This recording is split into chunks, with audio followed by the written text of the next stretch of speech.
పూజా విధి విధానంలో దైవానికి పుష్పాలతో పూజ చేసేటప్పుడు కొన్ని ముఖ్యమైన నియమాలు పాటిస్తూ పుష్ప పూజ చేయాలి. అలాగే పూజ పూర్తయిపోయిన తర్వాత కొబ్బరికాయ కొట్టేటప్పుడు కూడా కొన్ని ముఖ్యమైనటువంటి నియమాలు తప్పకుండా పాటించాలి. దైవానికి పుష్ప పూజ చేసేటప్పుడు, పూజలో కొబ్బరికాయ కొట్టేటప్పుడు ఎలాంటి నియమాలు తప్పకుండా పాటించాలో నేటి శుభం లాభం అనే శీర్షికన పరిశీలిద్దాం. భగవంతుడికి పుష్పాలతో పూజ చేసేటప్పుడు తప్పనిసరిగా ఏ రోజు కోసిన పుష్పాలతో ఆ రోజు పూజను నిర్వహించాలి. ముందు రోజు కోసిన పుష్పాలతో పూజ చేయకూడదని ధర్మశాస్త్ర గ్రంథాలన్నీ తెలియజేస్తున్నాయి. ఒకవేళ ముందు రోజు కోసిన పుష్పాలతో పూజ చేస్తే అప్పుడు పర్యుషిత దోషము అనే ఒక ప్రత్యేకమైన దోషం ఏర్పడుతుందని ధర్మశాస్త్ర గ్రంథాల్లో చెప్పారు. అయితే ఎవరైనా సరే ధర్మ మార్గంలో సంపాదించిన ధనంతో కొన్న పుష్పాలైతే మాత్రం ఆ పుష్పాలు ముందు రోజు కొన్నప్పటికీ వాటితో పూజను నిర్వహించుకోవచ్చు. అలాగే దైవానికి పుష్పాలతో పూజ చేసేటప్పుడు ఆ పుష్పాలకి ఎక్కడా కూడా రంధ్రాలు ఉండకూడదు. క్రిమి కీటకాలు రంధ్రాలు ఏర్పాటు చేయనటువంటి పుష్పాలతో పూజ చేయాలి. రాలిపడినటువంటి పుష్పాలతో దైవానికి పూజ చేయకూడదు. అలాగే బురద అంటిన పుష్పాలతో కానీ మట్టి అంటిన పుష్పాలతో కానీ దైవానికి పూజ చేయకూడదు. అలాగే పుష్ప పూజ చేసేటప్పుడు చాలామంది మొగ్గలుగా ఉన్నప్పుడే దైవానికి పూజ చేస్తూ ఉంటారు. ఎప్పుడూ కూడా మొగ్గలతో దైవానికి పూజ చేయకూడదు. పుష్పం పూర్తిగా వికసించినప్పుడే ఆ పుష్పంతో పూజ చేయాలి, కానీ మొగ్గలతో పూజ చేయకూడదు.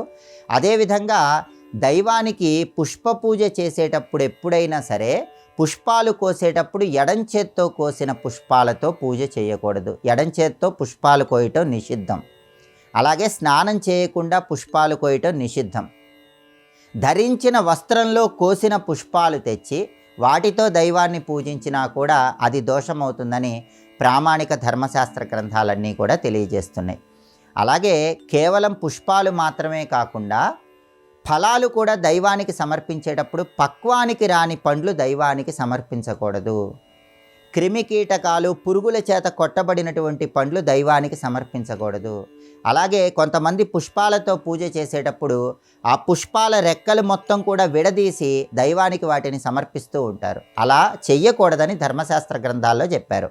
పత్రం పుష్పం ఫలం తోయం, ఏదైనా సరే ఎలా ఏ విధంగా అయితే మనకి ప్రకృతిలో లభిస్తాయో అదే విధంగా దైవానికి సమర్పించాలని ధర్మశాస్త్ర గ్రంథాలన్నీ కూడా తెలియజేస్తున్నాయి. కాబట్టి దైవానికి పుష్ప పూజ చేసేటప్పుడు తప్పనిసరిగా ఈ ముఖ్యమైనటువంటి నియమాలన్నీ పాటించాలి.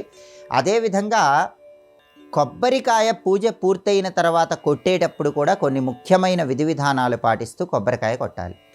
కొబ్బరికాయ కొట్టే ముందుగా మంచినీటితో ఆ కొబ్బరికాయను శుభ్రం చేసుకోవాలి.